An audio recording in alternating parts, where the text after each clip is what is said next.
Welcome back to the deep dive. Today we're taking on what might be the most exhausting logistical problem for any modern time-crunched human. What's for dinner? What is for dinner right now? Mm. And maybe more importantly, how do I avoid this surrender? That overwhelming guilt and the expense of ordering just sad takeout again. Again, It's a yeah. universal anxiety, isn't it? That 6:30 p.m. moment when your brain is just completely empty and your fridge is just an assortment of hopeful vegetables waiting to die. It really is. And it's the constant cognitive load that just defeats us. It's the sheer mental friction of, planning and then cross-referencing, then shopping, and finally having to execute a meal when you are just utterly depleted. We Right. always look at home cooking and meal prep as this constant chore. But the source material we analyze today, it treats it differently. It's not a chore. It's a solvable logistical challenge. A solvable problem. I like that. And their solution is this hyper-specific, systematic inventory that virtually eliminates decision-making right when you need it most. Exactly. So our mission today is to completely crack the code of what the sources are calling the express lane meal strategy. And this isn't just a collection of quick recipes. It's a whole foundational culinary philosophy. It is. One that's built around maintaining an on-hand master pantry. A pantry so robust that your actual fresh shopping trips become, well, almost trivial. And what's fundamentally fascinating here is the core promise. It's almost like a binding contract, A contract with your future self. Totally. The system explicitly outlines this detailed list of around 70 specific items. I mean, everything from dry goods and frozen staples to specific aromatics and specialized liquids. 70 items. 70 plus, yeah. And if you commit to maintaining this highly specific inventory, the system basically guarantees that you can prepare a massive range of cuisine styles. Okay, like what are we talking about? I mean, Mediterranean, Mexican or Spanish, continental, even bistro-style food, Asian and traditional American, all of that with the addition of no more than 10 items from the market. 10 items. That is the magic number. It just fundamentally changes the whole dynamic of your weekly food relationship, doesn't it? It really does. It turns that major shopping expedition, the one that triggers all the anxiety, into a quick dash to the perimeter of the store for, fresh meat or maybe a quick salad green. It's an investment in future tranquility. Yeah. And critically, this whole list is designed for resilience and longevity. The initial investment in those 70 specific items, it pays these long-term logistical dividends because the vast majority of what we're talking about is non-perishable. Right. It's canned or it's meant for the freezer. Exactly. So this means you aren't forced to rebuy high-ticket staples like, good olive oil or stocks or specialty cheeses every single week.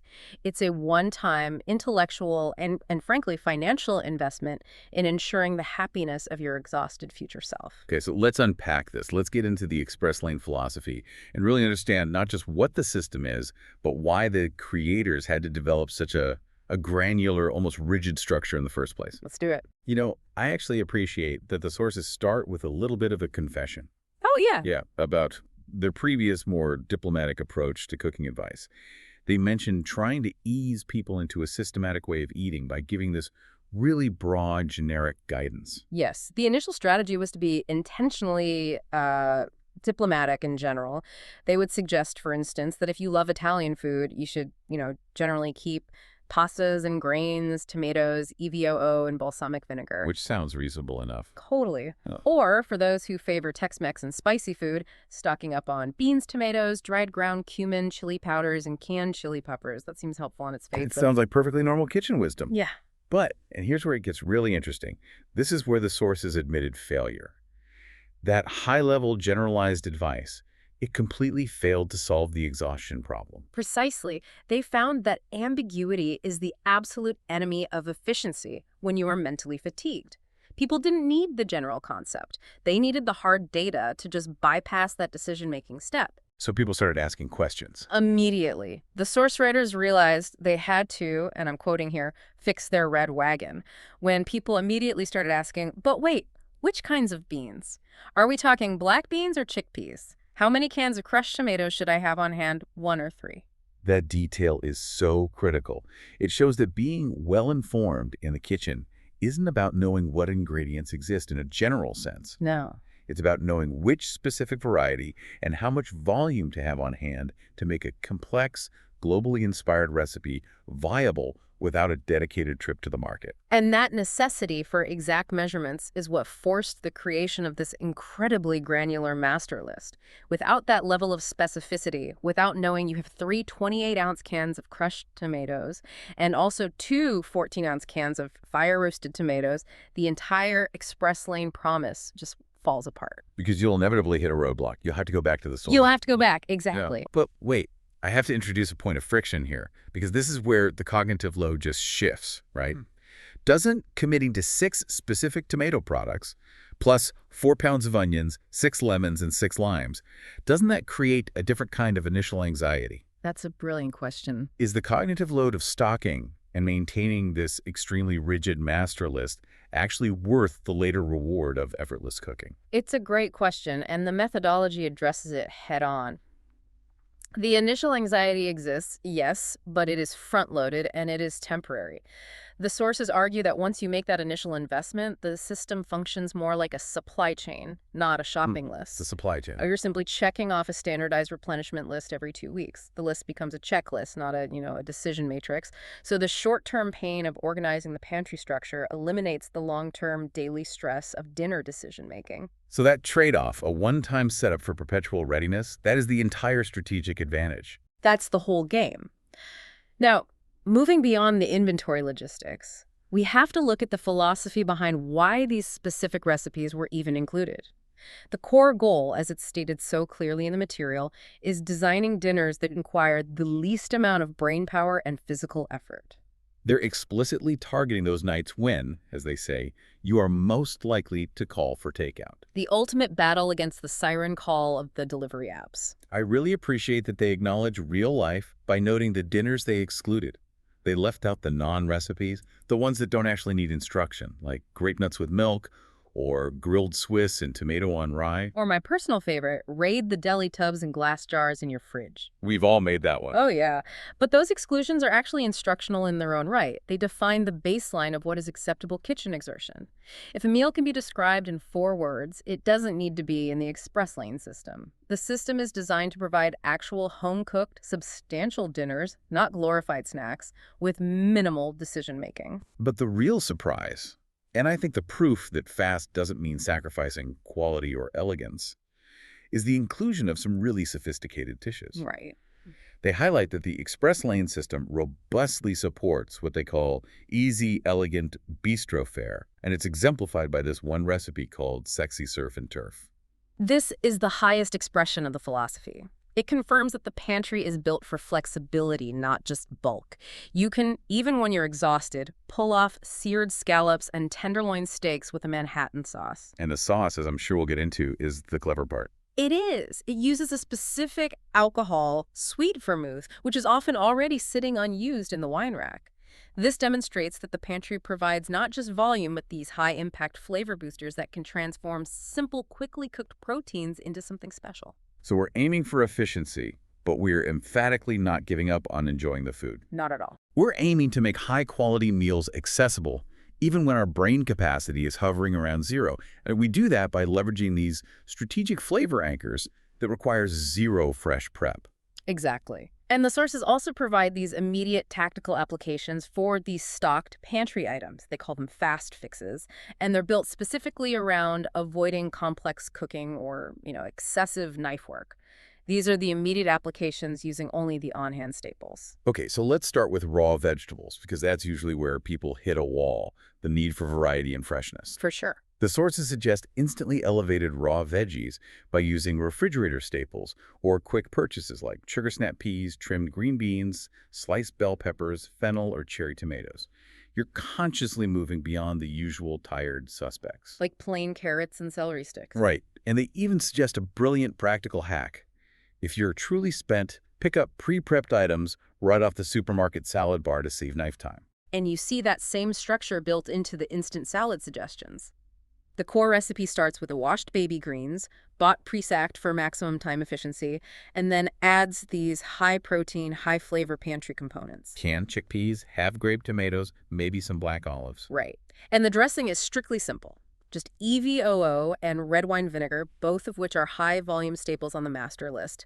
That simplicity just reduces the barrier to entry instantly. That simplicity is key, but my favorite trick here is the doctor-prepared hummus hack. I love this. Instead of facing the, hour-long commitment of making hummus from scratch, Soaking the chickpeas, blending, adjusting. Yeah. you just buy prepared hummus and simply boost it with acidity and flavor. Right. You give it a squeeze of lime or lemon juice, and remember, we have 6 of each stocked, and add a chopped roasted red pepper. And that roasted red pepper is a genius flavor booster. It's a shelf-stable, jarred item that delivers this intense, smoky, sweet flavor with zero cooking and almost no chopping. It takes the prepared hummus from just fine to restaurant-quality dip in 30 seconds. And the suggested dippers, cucumber chips or celery dippers, are minimal effort prep, utilizing the celery and carrots we meticulously store in the fridge. And here's where the system really shows its flexibility with leftovers. Yes, using cooked leftovers. The sources suggest mixing any leftover cooked vegetables, maybe chopped green beans, broccoli, corn, or peas, with a drained can of black beans. And the dressing is just elegantly quick. EVOO, a squeeze of lime juice, and a pinch of cumin and salt. That is such a brilliant technique. It transforms this collection of tired, disparate leftovers, say cold steamed broccoli and green beans, into a cohesive, flavorful Mexican or Southwestern side dish. Right, just by injecting the pantry's ethnic flavor boosters, cumin and lime, it's a complete flavor pivot using only 3 items. And finally, a simple, cooling side dish that uses the dairy and vinegar staples. Just stirring together thinly sliced cucumbers and onions with sour cream or yogurt, adding a splash of vinegar and a pinch of salt and sugar. Instantly, you have a classic Eastern European or deli-style side dish using only fridge and cupboard basics. It just shows how the system can pivot even into comfort foods. These fast fixes confirm the entire express lane concept. The master list isn't just some random assortment, it's a robust, multifunctional toolkit where items are selected precisely because they combine in multiple low-effort ways to create recognizable, satisfying flavors across those 5 main culinary styles. Okay, so let's get into the sheer logistics of it. Let's deconstruct this master on-hand list. Now for the sheer logistics. To make the express lane promise of 0 shopping meals a reality, we have to commit to the inventory. This is the master list of what to buy, how much to keep around, and where to store it. We have to transition from philosophy to sheer strategic stocking. And like you said before, this can't just be a list we read aloud. We need to treat this section as a strategic analysis. Why this quantity? Why this specific type? This list is the core of the listener's mission today. Absolutely. This list is the backbone of the entire approach. And as the sources note, the critical step is consistent replenishment. We need to use this not just to stock up once, but to use it as a dynamic checklist to restock key items every 2 weeks, just to maintain that state of perpetual readiness. Okay, so let's start in the refrigerator. These are the items with the shortest shelf life. They require the most careful, consistent checking. And they're often the most crucial for building sauces and providing structure. Correct. And the quantities listed are very precise. For dairy, we must maintain 1 dozen eggs, which is, quick protein for breakfast, lunch, or dinner, and then 2 types of high-impact Italian hard cheese, and this distinction is really strategic. Okay. A 1-pound cut of Parmigiano Reggiano and 1 large tub of freshly grated Pecorino Romano. That specific dual cheese requirement is where the strategy becomes so clear. Why both? What's the thinking there? Functionally, they serve different purposes.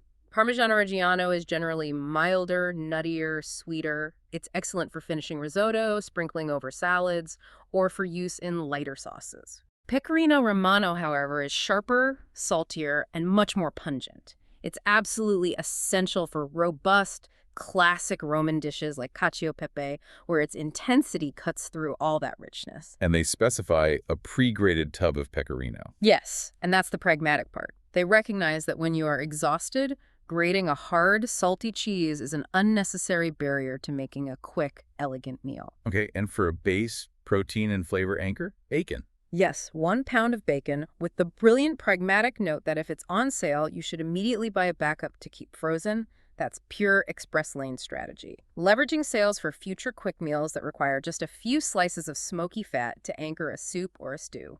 Moving on to high-impact condiments and aromatics, we need a 6-ounce bottle of hot sauce for heat, and then 2 distinct types of mustard. Right, 1 jar, about 8 to 10 ounces of each, Dijon and spicy brown mustard. plus a small jar of mayonnaise, about 8 ounces. The two mustards thing is strategic, too.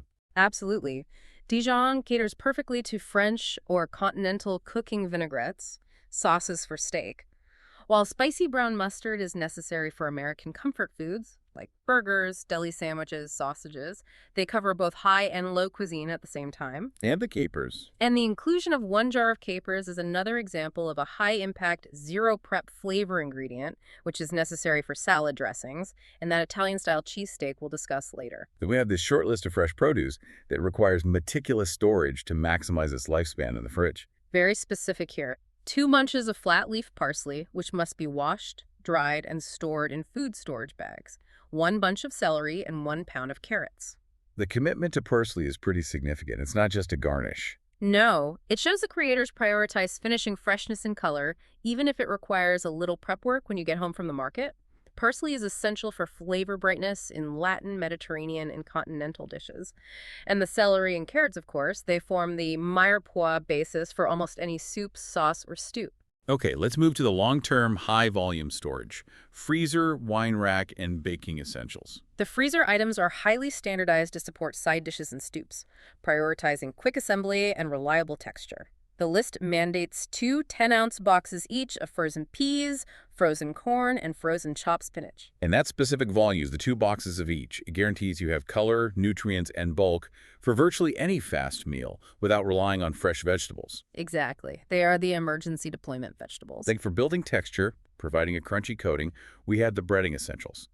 And this requires duplication. Yes, 1 15-ounce container each of plain and Italian breadcrumbs. Simple yet necessary duplication. Plain breadcrumbs are for basic frying, for thickeners, or savory fillings, which allows you to control the spice profile. And the Italian seasoned ones are for rapid assembly. Right, for meatballs or specific cutlets, where you want that specific blend of oregano, garlic, and parsley flavor immediately. Okay, now, the wine rack section. This seems critical for building flavor depth in sauces, deglazing pans, and achieving that bistro elegance. Very critical. We need 2 bottles of white wine, 2 bottles of red wine, and 1 bottle of dry sherry. That dry sherry in particular is noted in the sources as an excellent staple for dishes like marsalas, dressings, soups, or any chicken dish that needs a complex, nutty finish. So it provides really high culinary mileage from a single bottle. It does, and it's generally long-lasting once opened. It's an easy route to complexity. Finally, the foundational baking basics tucked away in the cupboard. The bare minimum needed. 1 2-pound sack of all-purpose flour, 1 2-pound box of white sugar, and 1 pound box of brown sugar. These are what you need for basic sauces, like a roux for thickening stoups, breading, and just basic sweet and savory adjustments. Okay, so that covers the temperature-controlled zones. What about the stuff just sitting out somewhere in the kitchen? Right, the counter or the root cellar area.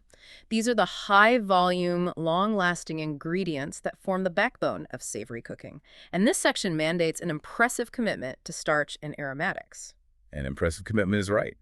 4 heads of garlic, a 4-pound sack of onions, and 10 pounds of potatoes total. That's serious. It's almost more like establishing a classic European root cellar than setting up a quick kitchen. It is the absolute strategic investment. We are stocking 2 distinct types of potatoes, which is necessary for versatility.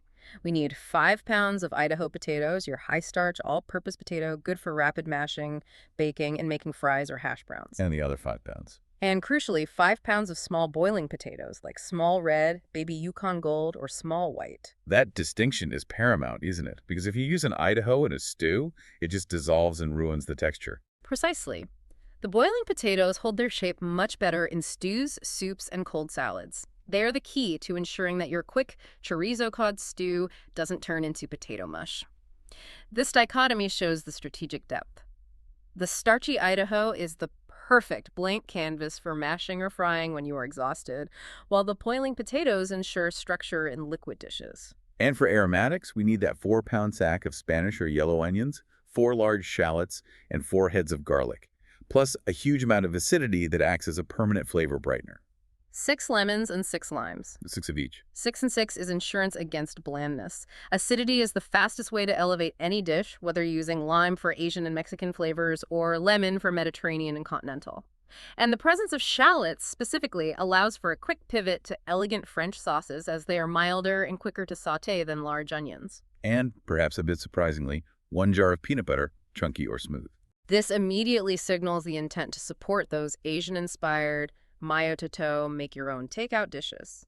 Peanut butter is essential for Thai sauces, certain glazes, and provides a quick protein base for lunches. It just underscores the truly global reach of this list. Okay, let's move into the cupboard proper, the oils, stocks, and vinegars. Right, the liquids that form the base of almost everything we cook, requiring volume and duplication.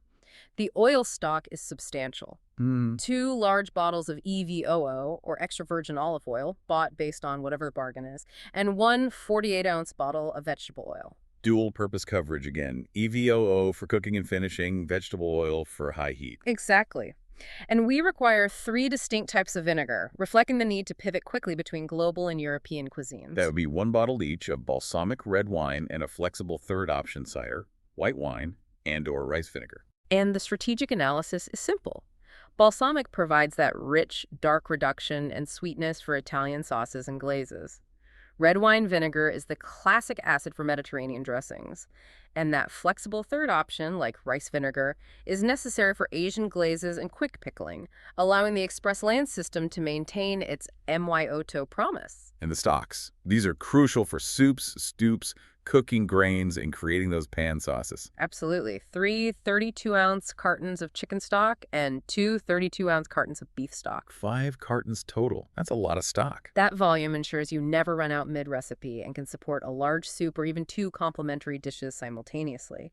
And the concentration ratio 3 chicken to 2 beef reflects the greater frequency with which chicken stock is used in general cooking, allowing for better efficiency. All right, this next section of the cupboard seems like the most detailed. Canned goods and flavor powerhouses. It is. This is perhaps the most detailed section, focusing on shelf-stable ingredients that provide flavor, depth, and body.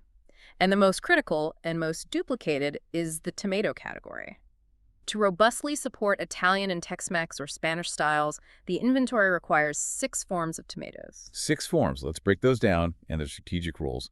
You need 2 14-ounce cans of diced fire-roasted tomatoes for that smoky depth in stews and chili. Right.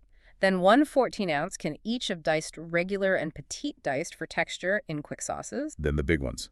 3 28-ounce cans of crushed tomatoes. That's the necessary bulk for thick, concentrated pasta sauces. And then the flavor concentrates. 1 tube or small can of tomato paste for deepening color and flavor, and 2 8-ounce cans of tomato sauce for quick, smooth bases. That is nearly 6 pounds of tomatoes across 5 specific product types. And that duplication is necessary because the function of crushed tomatoes, that thick body, is vastly different from diced, which gives you texture and light liquid.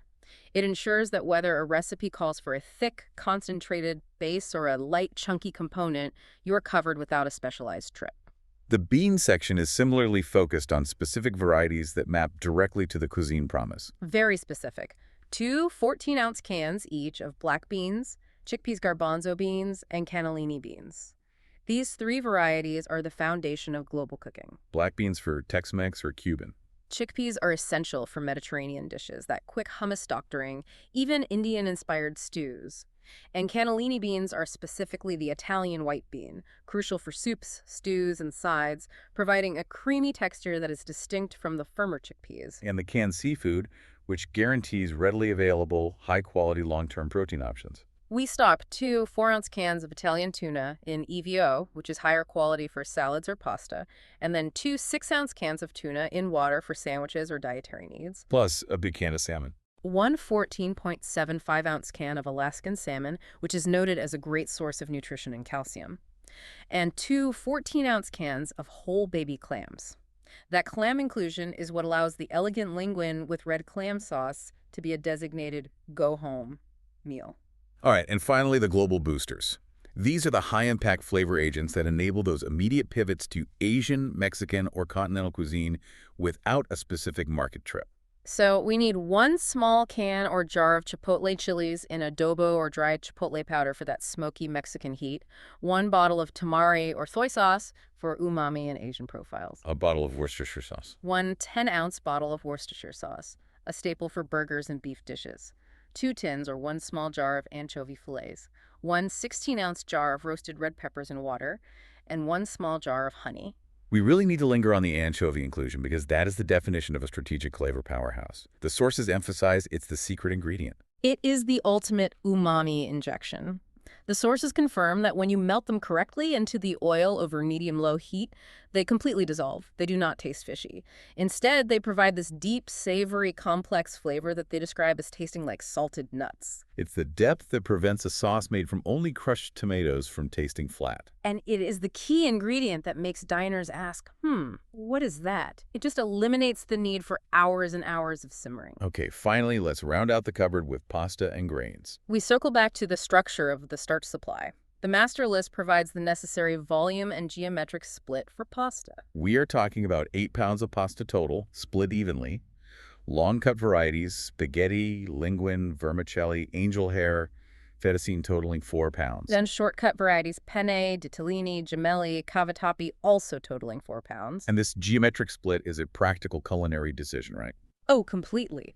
Different sauces adhere differently to shapes. Long, thin noodles are perfect for oil-based or light seafood sauces, which coat the strands evenly.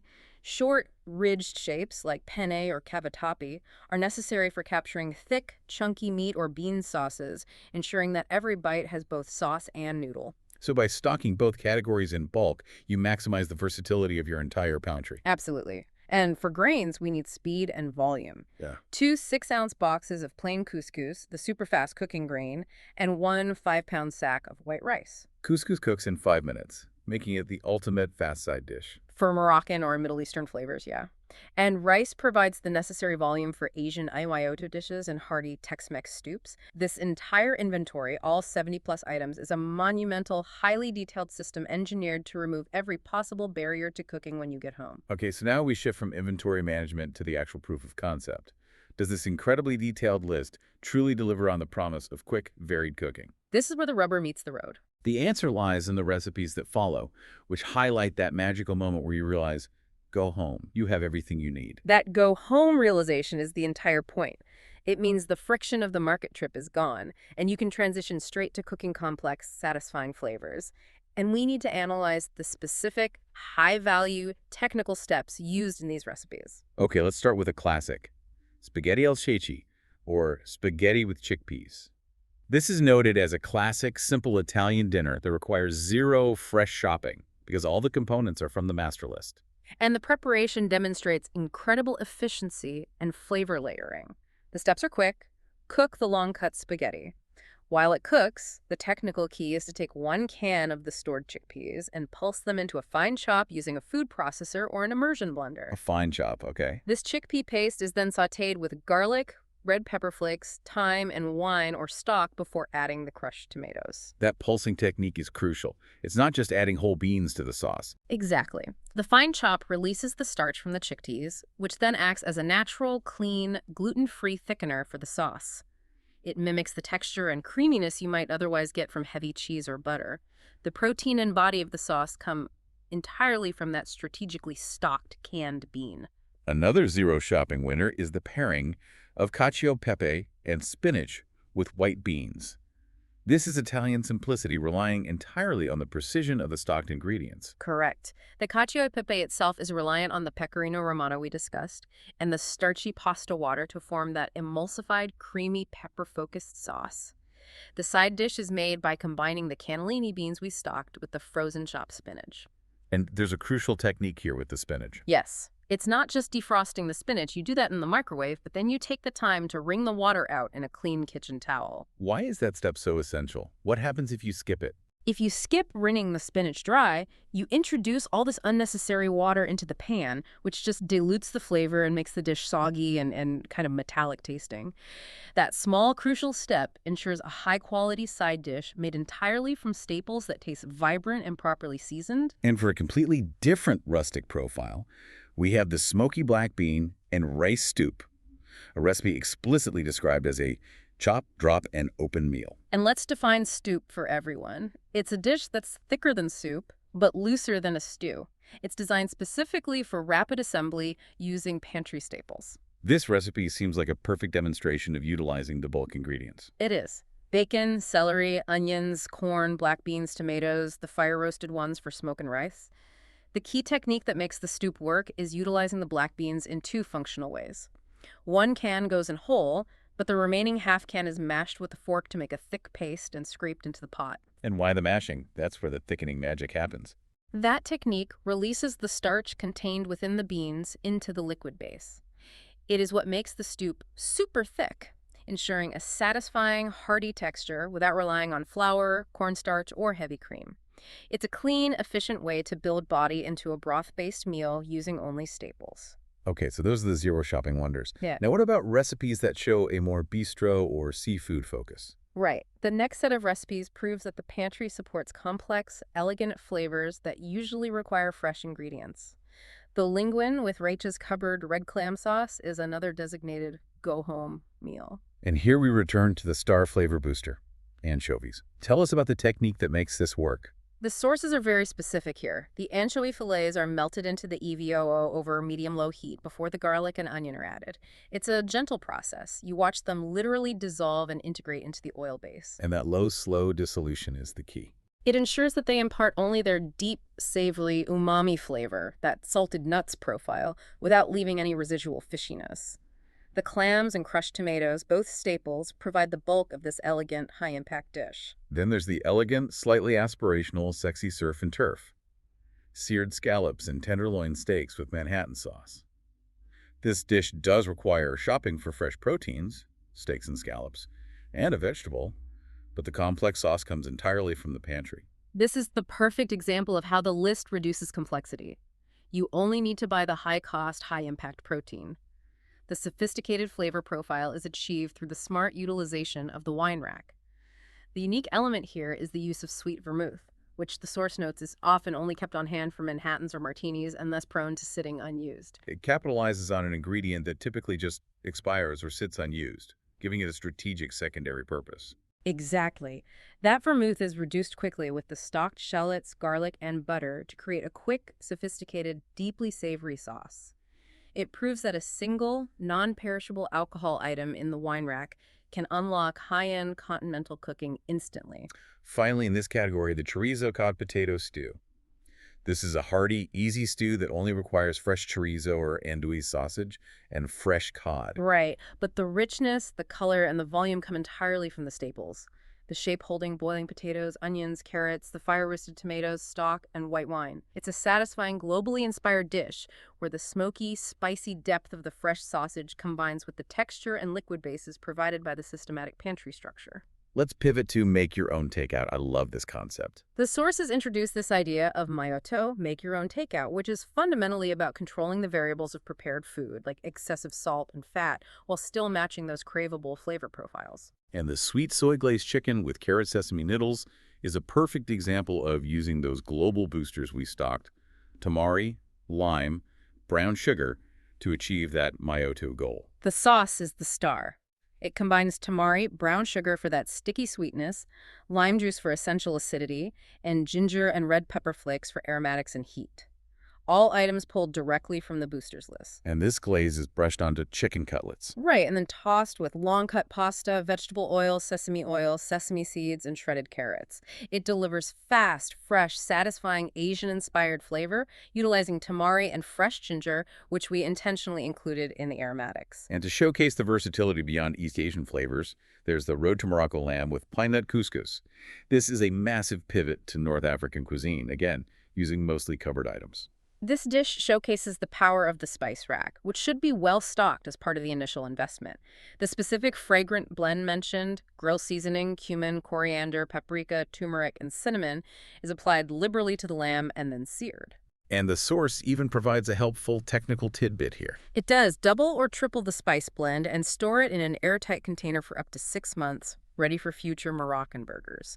And the base is the super fast cooking plain couscous and stock, utilizing dried dates and pine nuts from the cupboard for texture and sweetness. So the genius here is that the flavor complexity comes from dry spices, which never expire, replacing the need for complex, time-consuming fresh marinades. Exactly. All right, let's talk burgers and sandwiches, because even classics can be elevated by this system. Even when focusing on classics like burgers and sandwiches, the express lane system allows for incredible ingenuity, transforming simple ground beef into complex meals that feel elevated. Take the Hungry Man Bloody Mary burgers and spicy garlic roasted broccoli. The burger meat is elevated using internal flavor boosters from the pantry before it even hits the pan. Right. They are relying on the prepared horseradish, the celery salt, the Worcestershire sauce, and the hot sauce, all staples, to build this potent liquid flavor profile directly into the meat mixture. This means the flavor payoff is immediate and robust. But the topping is what truly makes it unique. It's this unexpected Bloody Mary-style relish. Yes, of finely chopped celery, halved grape tomatoes, dill, parsley, lime, and mayonnaise. This just showcases the power of the refrigerator staples. Celery, limes, mayo, and fresh parsley are combined to create this cool, complex, acidic, and creamy topping. And the side dish, broccoli roasted with EVOO, garlic, and chili powder, perfectly utilizes those stocked aromatics and flavor boosters, making the entire meal cohesive and deeply flavorful. Finally, we have the Mikey from Philly cheesesteaks, an Italian-style take on the classic hot hoagie. This highlights the synergy of beef stock, red wine, pecorino romano, crushed tomatoes or tomato sauce, and capers. This elevates the sandwich from just a quick grill job to a complex plate of food. The sliced sirloin is cooked, and the vegetables are softened. Then the stocked red wine, beef stock, and tomato products are added to create a quick, savory gist. And the final touches are crucial. Very. Melting provolone cheese, and then sprinkling a caper and parsley finishing sauce over the top. This proves that the pantry, armed with capers and fresh parsley, provides the necessary elegance to elevate a basic sandwich to a signature dish. In every single case, whether it was the simple spaghetti alla ceci or the complex sexy surf and turf, the success hinges entirely on the prior strategic planning of maintaining that 70-plus item master list. It just confirms that the initial logistical investment pays off instantly when fatigue hits. To synthesize what we've deep dived into today, the power of the express lane strategy lies entirely in its systematic nature and its elimination of the greatest barrier to home cooking, analysis paralysis. The dreaded analysis paralysis. By committing to the 70-plus item master list, you defeat information overload because the decisions about bulk, acidity, and umami have already been made for you. Exactly. You maintain these dual tracks of volume, 8 pounds of pasta, 5 cartons of stock, 10 pounds of potatoes, and high-impact flavor boosters. Anchovies for umami, dry sherry for deglazing, specific chilies for heat. And this structure allows you to seamlessly pivot between real cuisines, making your dinner selection a simple choice of recipe style, rather than a frantic, exhausting assessment of your fridge's current deficits. The initial mission was to quickly understand the core philosophy and detailed ingredient list that enables consistently fast, varied, home-cooked meals. And I think we've accomplished that by breaking down the granular inventory, explaining the strategic why behind the choices, and connecting those staples directly to the proof-of-concept recipes. And focusing on those crucial technical steps, like mashing beans or wringing spinach dry, that ensure high quality. Right. You now possess the explicit knowledge required to set up and navigate the express lane and pull together satisfying, varied meals, even on the most exhausted evenings. So before we wrap up this deep dive, let's leave you with one final provocative thought that relies on the incredibly specific granularity of the master list we just analyzed. Okay. The on-hand inventory requires stocking 5 pounds of high-starch Idaho potatoes and 5 pounds of small boiling potatoes, like Yukon Gold or Red. Considering that the express lane system is designed to defeat exhaustion and maximize culinary versatility across various styles, from structured stews to rapid mashing which type of potato. Idaho or boiling? The all-purpose Idaho, or the smaller shape-holding boiling potato, is the most valuable strategic investment in your pantry, ensuring you are never too tired to cook. Think about which one unlocks the most diverse types of meals when your energy is gone. That's a good one. We'll let you mull that one over on your next express lane trip. Thanks for diving deep with us.